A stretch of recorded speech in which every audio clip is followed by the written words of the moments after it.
नमस्कार दोस्तों, कैसे हैं आप सभी। मैं आपका साथी, दोस्त, मेंटर ओम प्रकाश ढाल आप सभी का स्वागत करता हूं पीक इंस्टीट्यूट के इस यूट्यूब चैनल पर। प्रेरणा इंग्लिश एकेडमी कोलायत, ये मेरे स्कूल का नाम है जहां मैं पढ़ाता हूं और उसी को मैंने शॉर्ट में कर रखा है PEAK पीक इंस्टीट्यूट। प्यारे बच्चों, हम लोग कक्षा 10 की विज्ञान पढ़ रहे हैं जिसका जैव प्रक्रम वाला पाठ लगभग पूरा कर चुके हैं। अब मैं छठे पाठ पे आ गया हूं जिस पाठ का नाम है नियंत्रण और समन्वय। और इस पाठ का जो मैं रीढ़ की हड्डी कहूँगा जिसे, और वह टॉपिक है मानव मस्तिष्क। रीढ़ की हड्डी इसलिए कह रहा हूँ क्योंकि इसमें रीढ़ की हड्डी भी आएगी। इसके अंदर हम अपनी बॉडी को नियंत्रित कैसे करते हैं वो भी सीखेंगे। मेरे प्यारे बच्चों, इंसान के दिमाग के बारे में क्या कहूँ, सबसे ज़्यादा महत्वपूर्ण अंग है ये। आप लोग फिर कहोगे कि आप तो हर अंग में यही कहते हो ये सबसे महत्वपूर्ण है। हाँ, जो हम वाइटल ऑर्गन पढ़ रहे हैं उनके अंदर सारे अंग महत्वपूर्ण हैं, उनके बिना मर जाएंगे। लेकिन ये एक ऐसा अंग है जो सभी अंगों को कंट्रोल करता है, आदेश देता है, निर्देश देता है, भैया काम तेज करो, धीरे करो। अगर किसी व्यक्ति का ब्रेन काम करना बंद कर दे और बाकी अंग सभी स्वस्थ है तो वो भी बेकार हो जाएंगे। और ऐसी कंडीशन को कहा जाता है ब्रेन डेड, यानी इंसान नहीं मरा, उसका दिमाग मर चुका है। मेरे प्यारे बच्चों, अखबार जब खोलते हो तो उसमें कई बार ऐसी खबरें आती है कि जोधपुर के अंदर, बीकानेर में फला गांव के अंदर दुर्घटना के अंदर कोई व्यक्ति है, उसको ब्रेन डेड घोषित कर दिया गया डॉक्टर के द्वारा, और उस ब्रेन डेड व्यक्ति के अंगों को दूसरे मरीज को लगा दिया गया। मैंने पिछली वीडियो में इस पर बात की थी। ग्रीन कॉरिडोर बनाया जाता है और 4-5 घंटों के अंदर अंदर हार्ट है, किडनी है या पैंक्रियाज है, लीवर है, आंखें हैं, ये सारे के सारे गंतव्य स्थान पर पहुंच करके काम ले लिए जाते हैं। और हमारे पास ऐसे जीवित व्यक्ति मौजूद है जिनके अंदर किसी और के ऑर्गन इम्प्लांट किए गए हैं। आपने यह भी सुना होगा कि बार बार सरकार हमसे निवेदन करती है कि दुपहिया वाहन जब आप चलाएं तो हेलमेट जरूर पहने, क्योंकि बाकी कोई अंग अगर डैमेज हो जाता है तो वो रिप्लेस किया जा सकता है बड़ी आसानी से। मान लीजिए कि भाई लीवर डैमेज हो गया, तो लीवर तो एक ऐसा अंग है, अगर उसको काट के आधा निकाल भी दो ना तो भी वो अपने आप को रीजनरेट कर लेता है, दोबारा बन जाता है। तो लीवर में ये क्षमता है। किडनी अगर डैमेज हो जाए तो एक किडनी से जिंदगी बच सकती है। कोई और अंग अगर छोटा मोटा डैमेज हो जाए तो संभावना है कि वो व्यक्ति बचाया जा सकता है। पर ब्रेन एक ऐसा अंग है जो अभी तक हम लोग ना तो इम्प्लांट कर पाए हैं, ना दूसरा कोई ट्रांसफर कर पाए हैं, और ब्रेन के अंदर रीजनरेशन की क्षमता नहीं पाई जाती है। तो इसका मतलब ये है कि ब्रेन की अगर कोई सेल्स डेड हो गई तो फिर वो दोबारा बनेगी नहीं। यही कारण है कि हमें बार बार कहा जाता है कि भी हेलमेट पहनो, और कुछ बचे नहीं बचे, ब्रेन अगर बच जाएगा तो व्यक्ति बचाया जा सकता है।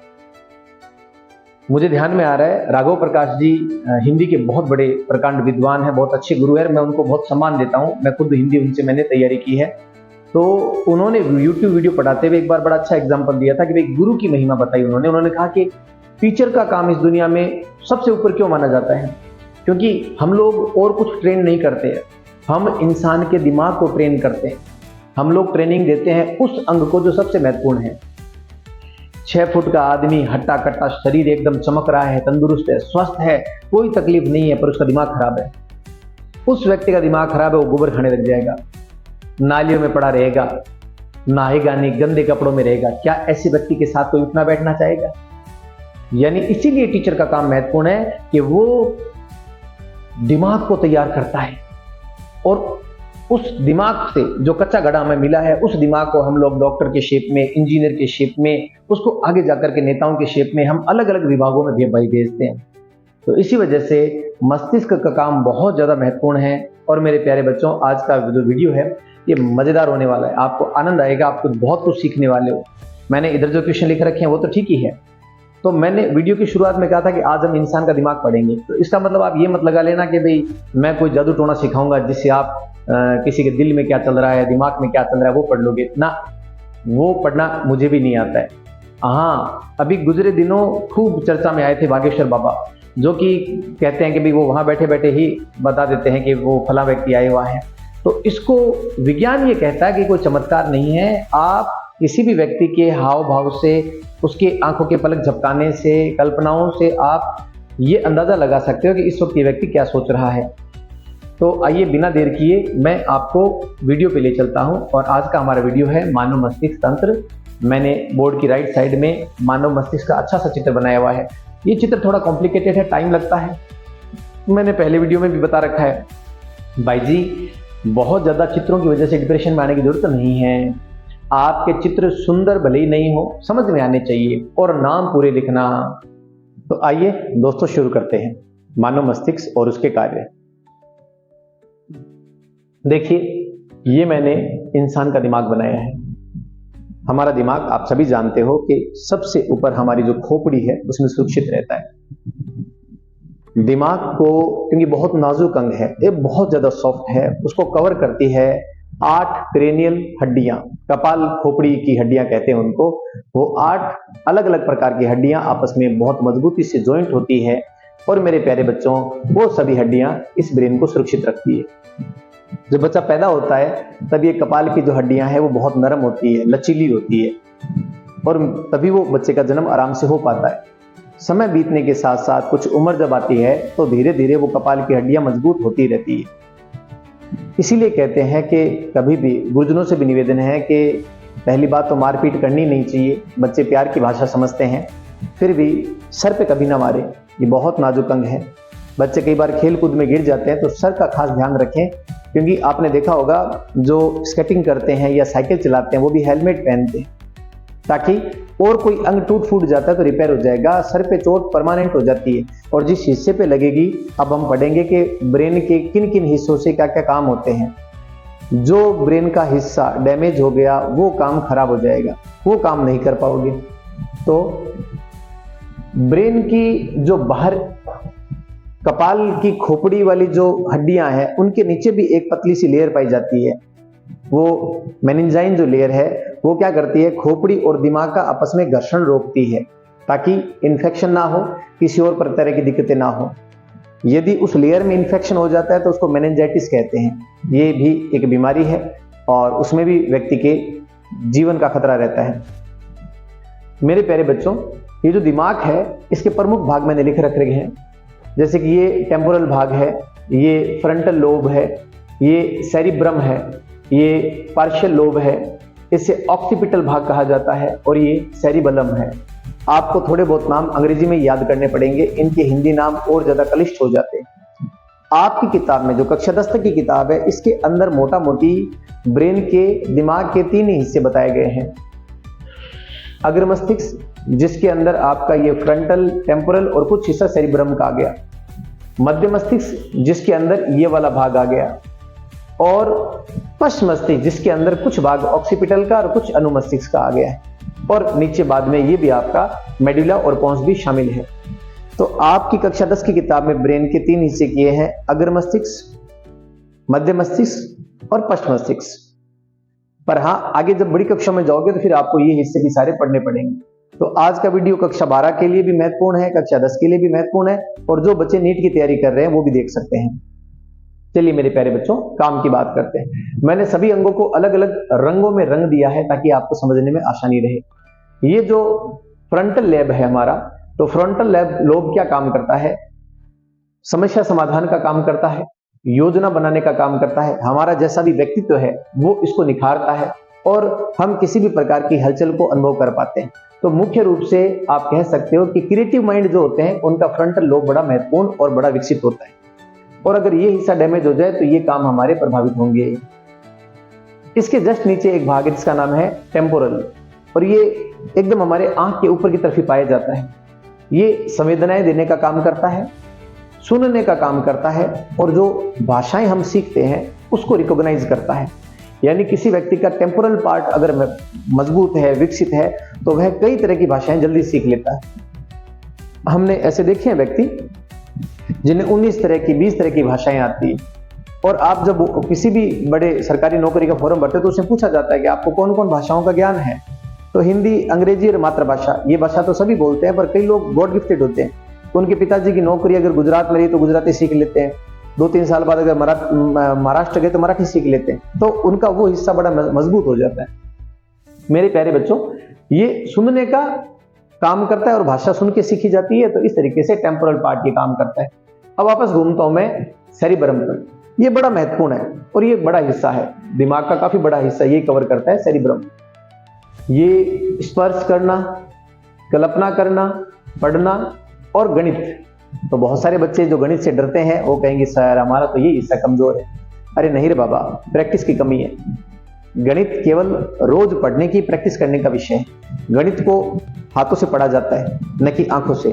बहुत सारे बच्चे सवाल रटते हैं कि क्या कर रहे हो, गणित याद कर रहे हैं। गणित याद नहीं की जाती है, गणित का प्रैक्टिस किया जाता है, अभ्यास किया जाता है। वो करोगे तो अपने आप ये हिस्सा मजबूत हो जाएगा। तो जो हमारा सेरिब्रम है, इस हिस्से से ये सारे काम किए जाते हैं। तो कोई व्यक्ति बहुत अच्छे चित्र बनाता है, आर्किटेक्चर है, नक्शा बनाता है, थोड़ा सोच के देखो, जो बिल्डिंग अभी तक बनी नहीं है, आर्किटेक्चर उस बिल्डिंग का नक्शा बना देता है कि ये ऐसी लगेगी। तो जमीन पर बनने से पहले वो सारी की सारी बिल्डिंग किसी कलाकार के दिमाग में बन जाती है, किसी इंजीनियर के दिमाग में पूरा पुल बन जाता है। उसको अंदाजा लग जाता है यहाँ भार ज्यादा पड़ेगा, यहाँ पर वजन ज्यादा देना पड़ेगा, ये हिस्सा कमजोर है, इधर से हवा आएगी, वेंटिलेशन रहेगा। तो उनका ये वाला हिस्सा बड़ा मजबूत होता है, बड़ा विकसित होता है। इसके आगे की ओर चलते हैं तो ये हमारा इस जगह इसे कहते हैं ऑक्सीपिटल। ये पैराइटल लोब भी है, इस इलाके को पैराइटल लोब कहेंगे। ये हमारा है ऑक्सीपिटल भाग। ऑक्सीपिटल नाम ऑक्यूलर से बना हुआ है, यानी कि देखने वाला हिस्सा। हमें दिखाने के लिए ये हिस्सा काम करता है। ये रंग की पहचान करवाता है और देखने में मदद करता है। तो यदि किसी व्यक्ति के एक्सीडेंट में यहां चोट लगती है तो आंखों की रोशनी चली जाती है। इसके जस्ट नीचे की तरफ देखो, एक हिस्सा है जिसका नाम है सेरिबेलम, हिंदी में कहते हैं अनुमस्तिष्क। ये रहा, मैंने यहाँ पर छोटा सा फूल जैसा बनाया हुआ है। ये पश्च मस्तिष्क का सबसे महत्वपूर्ण भाग है और इसी की वजह से हम लोग संतुलन कर पाते हैं। मतलब दो पांव पे जब हम चलते हैं, अभी मैं चल रहा हूं दो पांव पे, तो दो पांव पे चलने वाले जितने भी जीव है उन सभी के अंदर अनुमस्तिष्क मजबूत है भाई जी। जैसे कि इंसान है, कुत्ते भी कुछ दूरी तक दो पांव पे चल लेते हैं ट्रेनिंग लेकर के, तो उनका अनुमस्तिष्क है। बंदर चल पाते हैं दो पांव पे, परंतु शेर है, भैंस है, गाय है, अगर उनका अनुमस्तिष्क ठीक हो जाए ना तो गाय भी दो पांव पे चलेगी। कल्पना करके देखो, गाय दो पांव पे चल रही, हंसी आने लग जाएगी। तो अनुमस्तिष्क एक ऐसा भाग है जो कि हमें संतुलन बनाना सिखाता है और इसी की वजह से हम साइकिल चला पाते हैं, इसी की वजह से हम मोटरसाइकिल चला पाते हैं, तैर पाते हैं। जो भी बैलेंस करने के काम है वो सारे के सारे हमारा अनुमस्तिष्क करता है। ट्रेनिंग लेकर के आप कुछ हद तक जानवरों को भी साइकिल चलाना सिखा सकते हो। सर्कस में हाथी वगैरह चलाते हैं या दूसरे जानवर चला लेते हैं, परंतु इसका मतलब ये नहीं है कि वो उनमें इतना मजबूत है। एक इंसान ही है जिसका दिमाग लगभग 1400 ग्राम या 1.5 किलो के आसपास का होता है। जितना विकसित दिमाग उतना वो समझदार होगा। तो डॉल्फिन का दिमाग भी बड़ा होता है, वो भी काफी समझदार है, इंसान की भाषा सीख लेती है वो। हाथी का सर बड़ा होता है, दिमाग इतना बड़ा नहीं होता है। तो मेरे प्यारे बच्चों, मोटा मोटी मैंने आपको ये बता दिया कि दिमाग का ये हिस्सा सुनना, संवेदना, भाषा का काम करता है। ये वाला हिस्सा सारा व्यक्तित्व, योजना बनाना, समस्या समाधान करता है। ये वाला हिस्सा सारा का सारा स्पर्श करना, कल्पना करना, पढ़ना, गणित का काम करता है। ये वाला हिस्सा रंग पहचान का काम करता है, देखने में मदद करता है। ये वाला हिस्सा जो है ये अनुमस्तिष्क से ये संतुलन बनाने का काम करता है, समन्वय बनाने का काम करता है। और यहाँ से बहुत सारी नर्व्स का एक गुच्छा चलता है, उसे कहते हैं मेरुरज्जु, स्पाइनल कोर्ड। और ये स्पाइनल कोर्ड जो है जहाँ जुड़ी रहती है उसे कहते हैं पोन्स, और आगे का हिस्सा थोड़ी दूर तक कहलाता है मेडुला ऑब्लांगेटा। तो ये क्या काम करते हैं? ये हमारी शरीर की जितनी भी अनैच्छिक क्रियाएं हैं उनका नियंत्रण करता है। अनैच्छिक क्रियाओं का कुछ नियंत्रण तो यहाँ से भी होता है, सेरिब्रम से भी, परंतु हाँ मुख्य काम ये करता है। अनैच्छिक क्रियाएं क्या होती है उस पर बात करते हैं। देखो मेरे प्यारे बच्चों, ऐसी क्रियाएं जो आप अपनी इच्छा से कर सको, मन से कर सको, जैसे कि चलना, डांस करना, नाचना, हाथ हिलाना, सर हिलाना, ये सब ऐच्छिक क्रियाएं हैं। इनका आपका मन किया और आपने कर लिया, रोक दी। तो ऐच्छिक क्रियाएं बिल्कुल हमारे इस हिस्से से कंट्रोल होती है। लेकिन ऐसी क्रियाएं जिन पे हमारा बस नहीं है, कोई कंट्रोल नहीं है, जैसे कि सांस लेना। अब किसी के मन में आ गया यार 2-4 घंटे रोक लेता हूं, नहीं रोक सकते। हृदय का धड़कना, अब कोई सोचे कि सर हृदय बेचारा पता नहीं कितने सालों से धड़क रहा है, जब से मैं पैदा हुआ माँ के पेट में आया तब से ये हृदय धड़क रहा है, थोड़ा 2-4 घंटे का आराम दिलवा देता हूँ, नहीं कर सकते। लार बनना है, ये ऐसी क्रियाएं, पसीना आना, शरीर का तापमान, भोजन का पाचन, ये सारी क्रियाएं कहलाती है अनैच्छिक क्रियाएं, जिन पर आपका कंट्रोल नहीं है ना। Non involuntary action, voluntary action जो आप अपने आप कर पाते हो। तो ये सारी क्रियाएं आपके कंट्रोल में नहीं, आपके बस में नहीं है। और मेरे प्यारे बच्चों, इन्हें ही कंट्रोल करती है ये वाला हिस्सा, कौन सी? मेडुला, अनैच्छिक क्रियाओं का नियंत्रण करता है। तो मैंने मोटा मोटी आपको ब्रेन के सारे हिस्से बता दिए, आपके लिए काफी होगा, ये सब चीजें तैयार कर लो, इसके चित्र का अभ्यास कर लेना। हमारे दिमाग के अंदर यहाँ पर एक भाग पाया जाता है, क्योंकि ये तो बाहर से चित्र, अगर आप इसको काटोगे तो इस जगह कुछ हिस्सा है, उसे कहते हैं सीसी पार्ट, कॉर्पस को क्वाड्रिजिम्ना, ये सीसी पार्ट जो है ये भी बड़ा महत्वपूर्ण होता है। इसी के पास यहाँ पर पीनियल ग्लैंड और पीयूष ग्लैंड पाई जाती है। तो ये पीनियल और पीयूष दोनों ग्रंथियां हम लोग आगे 1-2 वीडियो के बाद शुरू करेंगे, अंतःस्रावी ग्रंथियां वहां पढ़ेंगे। तो इस तरीके से प्यारे बच्चों ये हमारा मस्तिष्क मैंने आपको डिस्कस कर लिया। अब अपन आते हैं हमारे रोजमर्रा के सवालों पर, जो कि बड़ा मजेदार होता है, ये उनके लिए जो कि खुद विद्यार्थी नहीं है पर जिनके मन में सवाल है। उससे पहले नीचे मैंने एक चित्र बनाया है न्यूरॉन का, ये हिंदी में कहलाती है तंत्रिका कोशिका, सबसे लंबी कोशिका है शरीर की, और इन तंत्रिका कोशिकाओं से ही पूरा दिमाग बना हुआ है। तंत्रिका कोशिकाएं बेसिकली हमारे शरीर का डाकिया है, सूचनाएं यही लेकर जाती है। हमारे हाथ पांव, पूरी त्वचा, अंदर पूरा शरीर तंत्रिकाओं का एक लंबा चैनल है, नेटवर्क है साहब। आप यहाँ टच करोगे, ये सूचना केमिकल के माध्यम से आगे जाएगी, यहाँ से आगे वाले को मिलेगी, फिर और आगे वाले को मिलेगी। इस प्रकार से तंत्रिकाएं गंतव्य स्थान तक सूचना पहुंचाती है। जैसे कि मान लीजिए आप का पांव कांटे पर पड़ा, तो तुरंत प्रभाव से पांव की तंत्रिकाएं उस सूचना को पहुंचाएगी रीढ़ की हड्डी तक, और रीढ़ की हड्डी उसको पहुंचाएगी आगे ब्रेन तक। रीढ़ की हड्डी उसको तुरंत प्रभाव से पांव हटा देगी, और ब्रेन बाद में आपको बताएगा कि भैया दर्द हो रहा है। तो दिमाग को खुद को दर्द नहीं होता है, दिमाग में दर्द का अनुभव नहीं होता है, लेकिन हाँ दिमाग बाकी पूरे शरीर के अंदर दर्द का अनुभव करवाता है। तो मेरे प्यारे बच्चों, ये तंत्रिका कोशिका है, जिसका सबसे बड़ा भाग कहलाता है कोशिका काय, सेल बॉडी। इस सेल बॉडी के अंदर केंद्रक पाया जाता है, और यहाँ कोशिका द्रव होता है, जिसमें कई तरह के विशेष प्रकार का द्रव भरा होता है। यहाँ से एक लंबी जो ये डंडी पूंछ जैसी पाई जाती है, उसे कहते हैं एक्सोन। इस एक्सोन पर प्रोटीन का आवरण होता है, माइलिन शीट कहते हैं इसको, और ये बाद में ध्रुमिकाएं हैं या नर्व एंडिंग्स है। ये सारी की सारी ही आगे क्या करती है भाई, जैसे यहाँ कोई सेंसेशन टच हुआ तो ये सूचना आगे गई, और यहाँ पर आकर के अब एक नर्व और दूसरी नर्व के बीच में थोड़ा स्पेस होता है, उस स्पेस के अंदर ये सूचना रिलीज कर देती है, केमिकल रिलीज कर देती है, उन्हें कहते हैं न्यूरोट्रांसमीटर। तो वो जो दर्द का केमिकल अलग है, तो न्यूरोट्रांसमीटर दर्द का अलग हुआ, घबराहट का अलग होगा, खुशी का अलग होगा, प्रेम का अलग होगा, भाव जो भी आपके भाव होंगे। देखो किसी को देख करके किसी को अलग अलग भाव आते हैं। कोई व्यक्ति सांप को देख के घबरा जाता है, पसीने पसीने हो जाता है, तो इसमें उसकी न्यूरॉन्स ने वैसे केमिकल रिलीज किए। जबकि जो सांप को पकड़ने वाला है वो खुश हो जाता है कि चलो एक नया अपने को एक जीव बचाने का मौका मिल गया, इसको पकड़ेंगे, रेस्क्यू करेंगे, जंगल में छोड़ देंगे। समझ आ रहा है आप सभी को? अलग अलग जीवों में परिस्थितियों को देख करके। और गुजरे दिनों मैंने एक पॉडकास्ट देखा था, तो जो कोच थे वो बड़ी अच्छी बात बता रहे थे। वो कह रहे थे कि किसी इंसान का व्यक्तित्व कैसा है, वो केवल और केवल घटनाओं से तय होता है। कोई घटना किसी आदमी के लिए कोई दूसरा काम करती है, किसी और के लिए दूसरा काम कर रही है। जैसे कि मान लीजिए कि हमारे परिवार में, हमारे समाज में कोरोना के टाइम में सबके ऊपर ही एक आपदा आ गई थी। उस आपदा के अंदर कोई रोने लग गया, चीखने लग गया, घबरा के अंदर बैठ गया। कोई आदमी ऐसा भी था जिसने कहा कि यार यही मौका है, चलो समाज सेवा करते हैं। सोनू सूद जैसे, जिन्होंने अभी पंजाब में जो बाढ़ आई तो उन्होंने बहुत अच्छा काम किया। तो इन लोगों को सलाम है जो कि मानवता के सच्चे सेवक है, बिना किसी प्रचार के। अखबार मीडिया इनको ज्यादा कवर नहीं करता, फिर भी ये बिना किसी प्रचार के अपना काम करते रहते। चलिए आइए अब मैं अपने सवाल लेता हूं। शराबी लड़खड़ाते क्यों हैं? तो जब कभी भी आप देखना कि शराब पिया हुआ व्यक्ति सीधा नहीं चल सकता, वो ऐसे पांव गिरता रहेगा, डिगमता रहेगा और गिर जाएगा। होता क्या है, शराब बेसिकली हमारे इस अंग को, संतुलन वाला जो अंग है ना, इसको प्रभावित करती है, और इस बैलेंस को प्रभावित करती है। तो वो बैलेंस प्रभावित हो जाएगा और व्यक्ति सीधा खड़ा नहीं रह सकता, क्योंकि सीधा खड़ा रखने का काम ही इसी का है। तो जवाब मिला आपको। एक और बात है कि शराब पिए हुए व्यक्ति का जो मस्तिष्क है ना, वो सुन्न हो जाता है। तो मस्तिष्क का एक भाग है थैलेमस, वो काम करना कम कर देता है। तो शराबी व्यक्ति को खुद भी नहीं पता रहता है, उसको मारो पीटो, सुना है वो, सुबह जरूर उसकी हड्डियां दर्द करेगी, चटकेगी, लेकिन मूलतः उस वक्त उस व्यक्ति का दिमाग खराब हो गया है।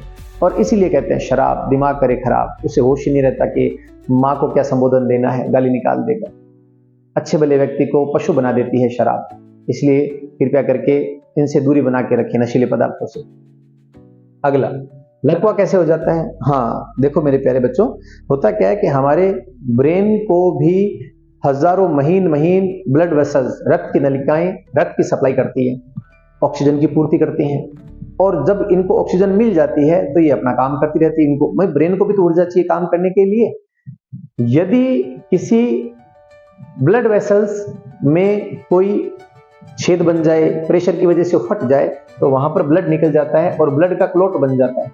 तो जिस इलाके में ब्लड का क्लॉट बन गया उस इलाके पर प्रेशर पड़ता है और ये बड़ा नाजुक अंग होता है। जैसे रुई पर आप अंगूठा लगाओ तो अंदर धंस जाएगा, तो ब्रेन का वो हिस्सा काम करना बंद कर देगा।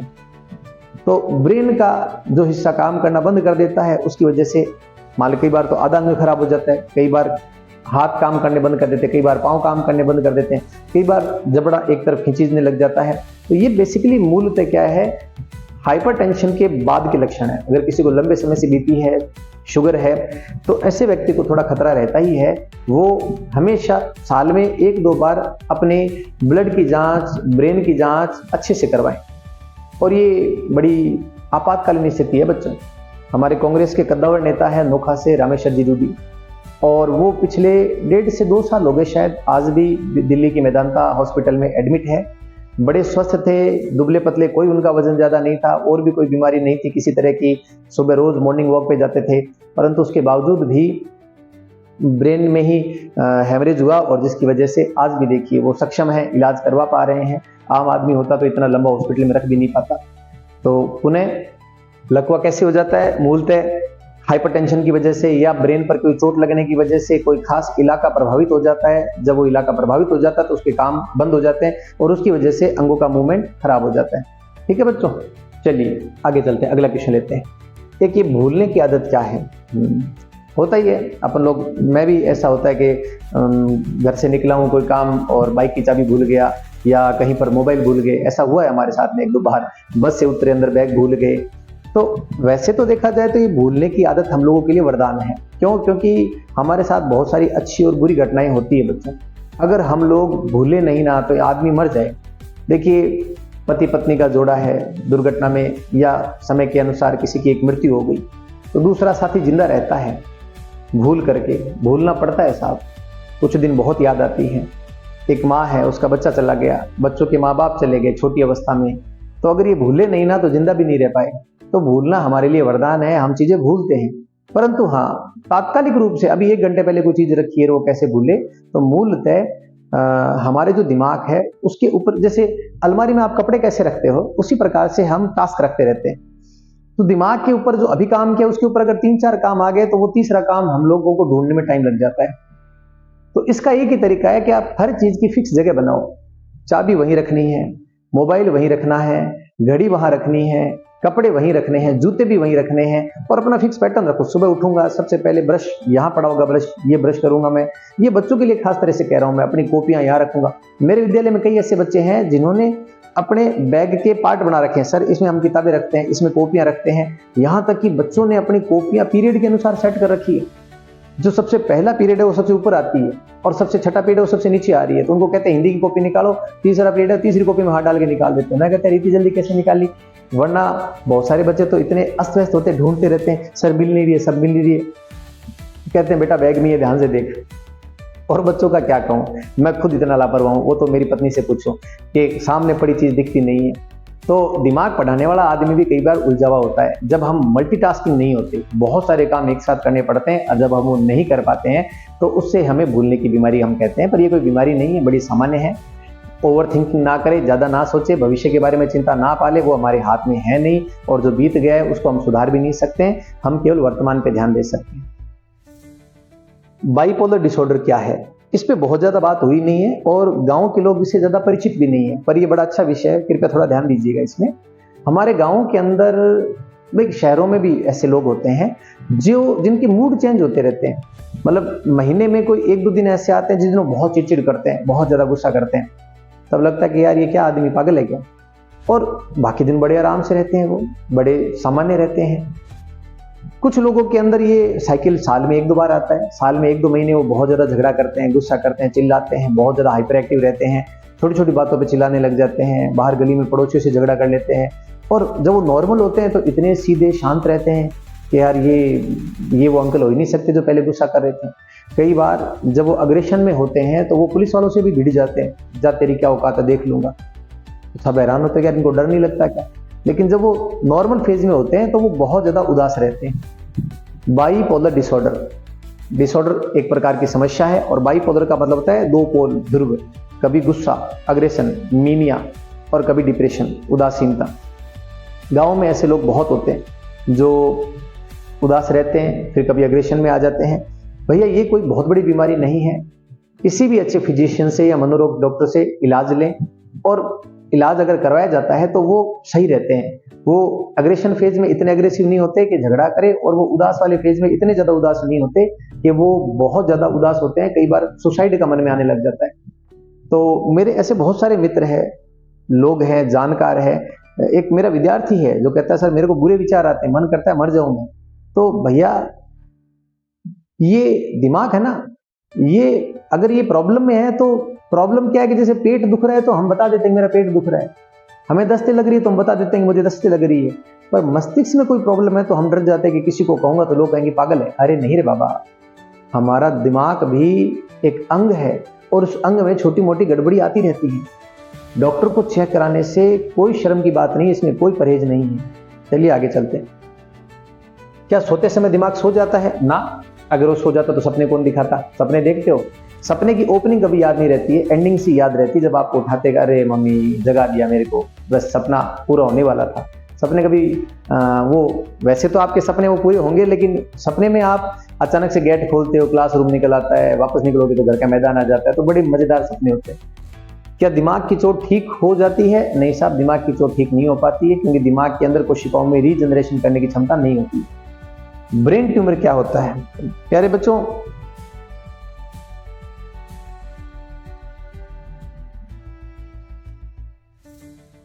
ब्रेन ट्यूमर क्या होता है? प्यारे बच्चों, वैसे तो ब्रेन में रीजनरेशन की क्षमता नहीं है तो वो अपनी संख्या बहुत ज्यादा नहीं बढ़ाता है, कोशिकाएं नहीं होती। फिर भी ब्रेन के कुछ भाग ऐसे होते हैं जहां पे 10% रीजनरेशन पाया जाता है। अगर वहां पर कोशिकाओं की संख्या बहुत ज्यादा होने लग जाए तो उसकी वजह से वहां गांठ बन जाती है, और उसे कहते हैं ब्रेन का ट्यूमर। और वह ट्यूमर ऑपरेशन से ही निकाला जा सकता है।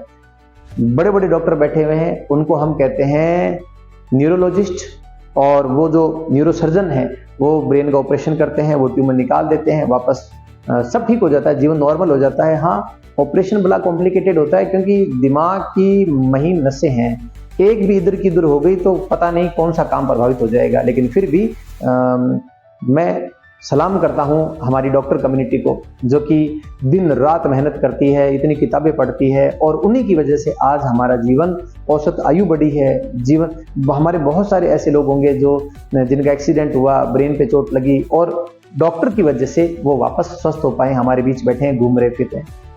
इसलिए मैं बच्चों को कहता हूँ विज्ञान पढ़ो, डॉक्टर बनो, डॉक्टर नहीं बन सके तो कंपाउंडर बनो, उनकी मदद करो, इंजीनियर बनो, अच्छी सड़कें बनाओ, पुल बनाओ। अंग्रेज जो सड़कें बना के गए थे, जो बिल्डिंग्स बना के गए थे, आज तक वैसी की वैसी खड़ी है। हमारे नेता पुल बनाते हैं, उद्घाटन से पहले गिर जाता है।